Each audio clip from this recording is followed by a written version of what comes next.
ጭንቀት ካብ ቁሳዊ ጸገማት ንላዕሊ ካብ መንፈሳዊ ድኻም ከም ዝመጽእ ብፁዕ አቡነ ሲኖዳ ይዛረቡ።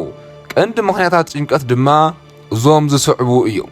ቁጽሪ 1 እምነት ምጉዳል። ጭንቀት ዝጅምር ንእግዚአብሔር ካብ ህይወትና ክነውፅኦ ከለና እዩ ይብሉ። እግዚአብሔር ታሪኽና ከም ዝመርሕን ንዓና ከም ዝሓልየልናን ክንርስዕ ከለናን ናይ ጽባሕ ህይወትና ብናትና ቅልጽም ክንጾሮ ክንፍትን ከለናን ሽዑ ጭንቀት ይውለድ። ካልኣይ ኩሉ ነገር ክትቆጻጸር ወይ ከዓ ኩሉ ነገር ክትከውን ምድላይ። ሰብ ካብ ቁፅፅር ወፃኢ ዝኾኑ ነገራት ንኣብነት ናይ መጻኢ ዕድልን ናይ ሰባት ሓሳብን ክቆጻጸር ክፍትን ከሎ ጭንቀት ይፈጥር።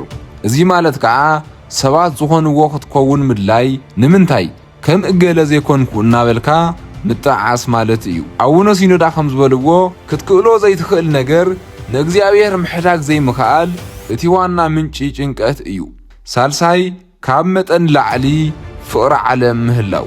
ልብና ናይ ምድላው ጥቕሚ ዝናን ሃፍትን ኣዝዩ ምስ ዝምነን ዝጣበቕን ነዞም ነገራት እዚኦም ንኸይስእኖም ብምስጋዕ ኩሉ ግዜ ናብ ጭንቀት ይኣቱ። ራብዓይ ኣብ ጸሎት ምድካም። ጸሎት ናይ ነፍሲ እስትንፋስ እዩ።